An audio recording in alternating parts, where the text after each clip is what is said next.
Fuera Island, situated in the western reaches of Chile, stands as one of the country's largest islands, spanning an area of 49.5 square kilometers. In the 17th century, this subtropical archipelago, nestled in the heart of the Pacific Ocean, boasted dense forests and towering mountains, yet remained untouched by any human presence.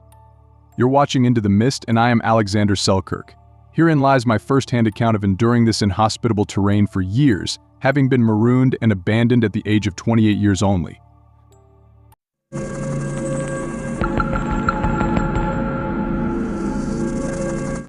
I've always been a bit of a wild card. My dad worked with leather, and I happened to be the seventh son in our family. According to an old Scottish belief, being the seventh son could mean you're lucky and might even have special abilities, like seeing the future. My mom bought into this idea and often let me off the hook, thinking I was somehow gifted, and she wasn't completely wrong. I was sharp-minded, a natural at solving problems, and a whiz at navigating math. Because of this, my mom frequently predicted I'd make a stellar sailor. My dad, however, wasn't thrilled at the thought of me spending my days out at sea. He tried to lure me into his tanning business, just like my siblings, but my destiny lay in the depths of the ocean. Despite his warnings of disinheritance, I refused to yield. For a while, however, I reluctantly obeyed, suppressing my yearning to explore the world, eagerly awaiting the perfect pretext to break free. But as time passed, no such excuse presented itself. Faced with a lifetime of cobbling, I resolved to pursue my dreams, forsaking my share of the inheritance. Thus I embarked on an audacious journey, joining a band of pirates and freebooters in the South Seas. I know it was a daring gamble. I could have been a merchant, I could have joined the Navy, but as fate would have it, the trouble beckoned and I answered its call. In my early pirating days in the Caribbean, I charted a course as a top-notch navigator, but the thrill of the risky business wasn't quite the high I sought. It seemed my inner devil took a back seat to the angel on my shoulder, if only for a spell. In 1703, I signed up with Captain William Dampier's crew, opting for a stint as a privateer. Ironically, privateers were essentially sanctioned pirates, just backed by the English crown instead of flying solo. Well, at least we weren't the pirates everyone loved to hate, or so the crown believed. In the throes of the 1703 England-Spain conflict, every vessel capable of withstanding the Spanish fleet stood to earn the British Navy's favor. Therefore, Captain William, commanding 2 ships, led the charge with his flagship, the St. George, under his direct helm. Meanwhile, I assumed the pivotal role of sailing master aboard the Cinque Ports, entrusted with the navigation of our vessel. But destiny had other plans. Soon after joining the crew, the captain of the Cinque Ports succumbed to scurvy. This sudden twist thrust the first officer, Lieutenant Thomas Straddling, into the captain's chair. Unlike the camaraderie shared between William and the former captain, tensions simmered between William and Thomas, fueled by the fervor of war. As the conflict escalated, so did their discord until the breaking point. William and Thomas parted ways, each taking their ship in a different direction. I chose to stand by Thomas. As we sailed off, we found ourselves in need of repairs, prompting us to anchor by the remote island of Fuera, 460 miles off the Chilean coast, to mend our vessel. Back then, the island was a lonely outpost, devoid of any human presence, unlike its Polynesian neighbors. Its isolation was its shield. As we lingered there, discontent brewed within me over the ship's inadequate repairs. Without proper hull protection, it was bound to leak. I voiced my concerns to Thomas, but he brushed them aside. He and his crew were itching to set sail, chasing profits. Our dispute escalated until I packed my essentials into a boat, declaring I'd rather be marooned than risk my life on a leaky vessel. Doing this, I hoped my stand would compel Thomas to relent and prioritize repairs. However, just as I had waited for the perfect excuse to abandon tanning, he was also plotting my departure. While I never found my excuse, he found his. I was beckoning a new kind of trouble, perhaps the most significant yet. As my colleagues rowed me to shore, I bid them farewell, confident that Thomas would soon agree to my terms. But to my dismay, Thomas didn't even budge, and when I realized that, it hit me like a tidal wave. I dashed into the water, begging to rejoin the ship, but Thomas not only stood his ground, he started taunting me. Despite knowing he was inexperienced, I had chosen him over Williams. That decision haunted me that day. The Cinque Ports sailed off, and I was left marooned, abandoned, and stranded on an untouched piece of land. Fortunately, I had packed a chest of survival goods: bedding, a few outfits, a rifle, a hatchet, a knife, and a tiny kettle. Anticipating a wait before Thomas's agreement, I'd also brought along my Bible, some tobacco, and a handful of navigational tools and letters. Somehow I was still convinced that Thomas would see the light and return for me, But again, I was mistaken.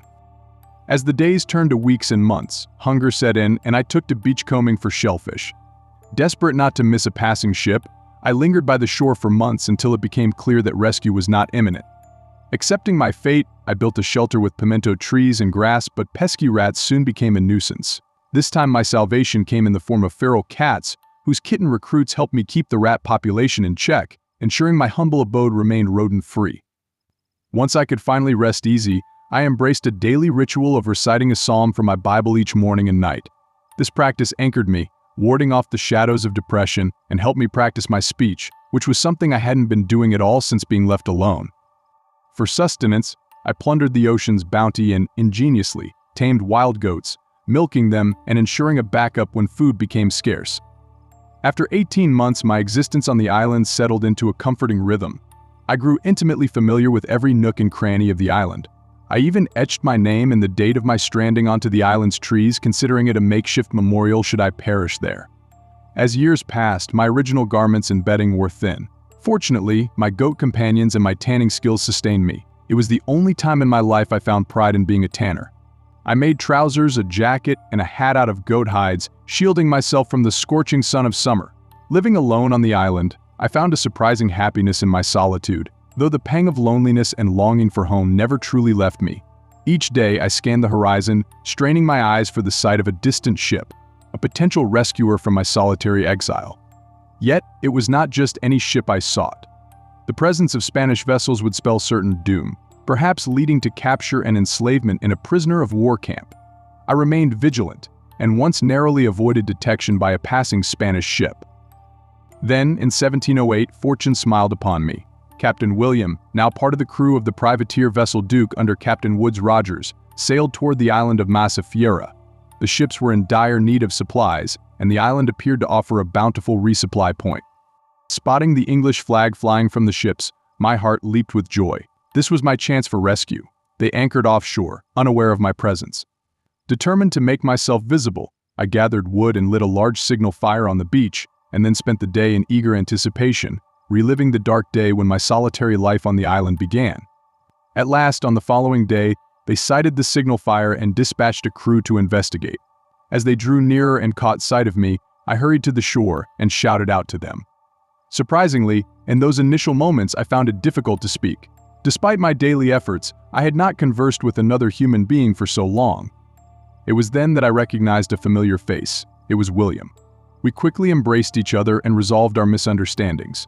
William informed his captain that I had been the most capable crew member aboard the Cinque Ports. Subsequently, both ships remained anchored off the coast for 10 days, replenishing their supplies and repairing their hull.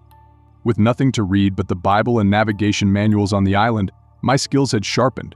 The captain decided to promote me to second mate, technically outranking William. I accumulated a wealth of 800 pounds, equivalent to several £100,000 today, and also became a member of the Royal Navy.